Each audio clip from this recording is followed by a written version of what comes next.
that kind of discussed with the team heading into this one? You know by now, I'm pretty transparent. And so we've been transparent from the time we left Texas with the team about our standings, where we were. And we're really trying to break it up into like a 4-game tournament. And I described it as being in the consolation bracket of a double elimination tournament, and that we've got to win ourselves out of here so that we can just have a chance to compete for a bye and for a championship. And so winning against WBB and then winning tonight against a great team in Middle Tennessee gives us a chance to get back to 500, and we're 2-2, and so are they. And we have the tiebreaker on both of them right now. And so now our challenge is to be more consistent on the road at Old Dominion and Charlotte, and try to get ourselves in a spot where we're back in the top of the conference and competing for a bye in this thing. Heading into the fourth quarter, you guys started on, I believe, an 11-2 run to kind of pull away. What was discussed at the end of the third there, or done differently at the start of the fourth? Just no let-ups. There's times that we've had lapses. We've played well, and then we have lapses. So we just keep talking about being consistent, just like our play on the road. We played well for a half. We played well for 3 quarters on the road. We've not put 4 good quarters together on the road yet. So we've just got to be more consistent in how we play, and not base that on offensive production. If we get a run offensively, great. That's a bonus. But we got to be consistent on the boards and on defense. Rebounding, how much did you think you guys would have an advantage in that category, or points in the paint with your size advantage on them coming into this one tonight? Well, we were going to try to go in the paint inside, whether it was on the pass or the drive. That was the plan.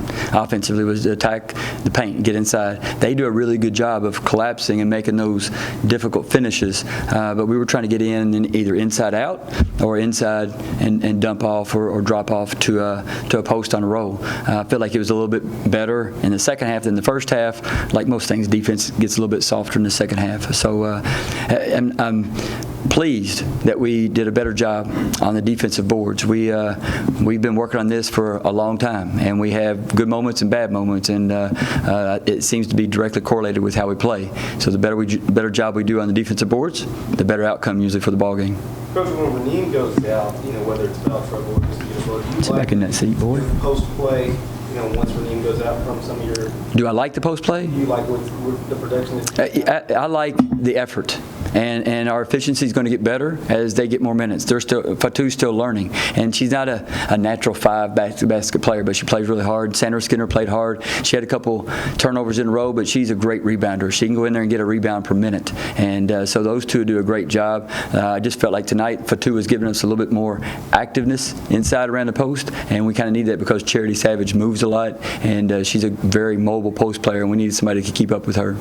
One of the results of getting in the paint so much was getting to the foul line of the line, converted a lot of those free throws. How happy were you with that area?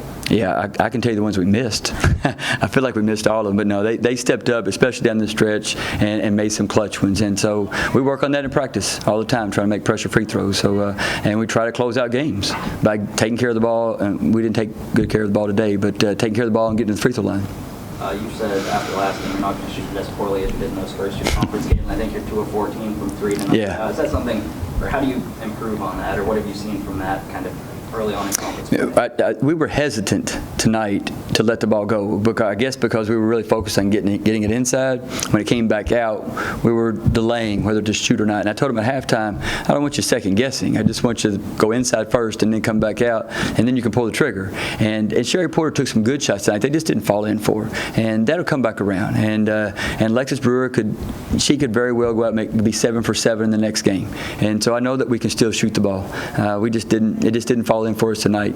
You mentioned Sherry. She had 6 points in the first half, and it seems like when she starts scoring earlier in games, it opens things up. And you've talked about that before, but how much did you see that here tonight? It makes a huge difference, because if Sherry's not doing that, then Whitney Creech tends to be the only one that breaks the defense down and gets inside. So when Sherry Porter attacks the rim and gets inside and finds either kick-out threes or dumps offs or gets to the free throw line, it changes the floor for us on the offensive end. But she adds a lot on the other end of the floor, too, because she keeps defensive pressure on that ball. Coach, now that you're 2-2 in conference play, what is your mindset, your message to your team moving forward? We're where we wanted to be right now. considering the hole we had put ourselves in.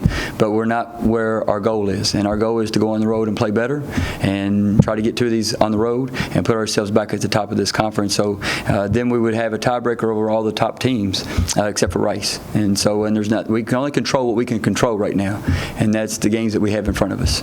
You know, Dee, you've talked about her just being a basketball player over and over, but tonight it seemed like defensively she was extremely active.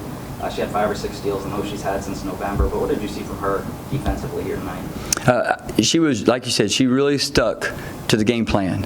And Dee's a good defender. She's going to become even a better defender the more she plays, and maybe even after she graduates, when she plays professional ball, she'll become even a better defender. But she tends to gamble, and she likes to go for those steals. And so we've really worked hard on making sure that she's part of our team defense, and she's not playing defense by herself. And so she did that tonight. She really stuck to the game plan, and you could tell it disrupted what Middle wanted to do. And she and Sherry are the point of that defense, and they help a whole lot. You mentioned with Sherry scoring, it takes a little bit off of Whitney. She's maybe statistically not as productive tonight for the first 30 minutes or so, but she still finishes with 10 points. What did you see from her and expect from her down the stretch? She was frustrated. She was still trying to find that flow, find that groove. And after the game, I said I was really proud of how she just kept on playing. And I said, I want you to stop second-guessing yourself. Don't doubt yourself. When you have these games, there's too many things that she can do other than just go put points on the board. She takes care of the ball. She runs the show. And she gets to the free throw line, and she's clutch at the free throw line. And so she was that way tonight. I just wanted her to know that I was really proud of how hard she played. Even though it wasn't her best game, she still led this team. And I know you talked about it being a 4-game tournament now. Old Dominion next. What do you know about them early? I've watched them a couple times just through scouting other teams, and I know that they're better than they were last year. They're really well coached. They play hard. They play aggressive defense. They're going to run the floor. They're shooting the ball better from the perimeter than they did last year, and they fly to the board. So we'll have our hands full trying to guard them. Anything else?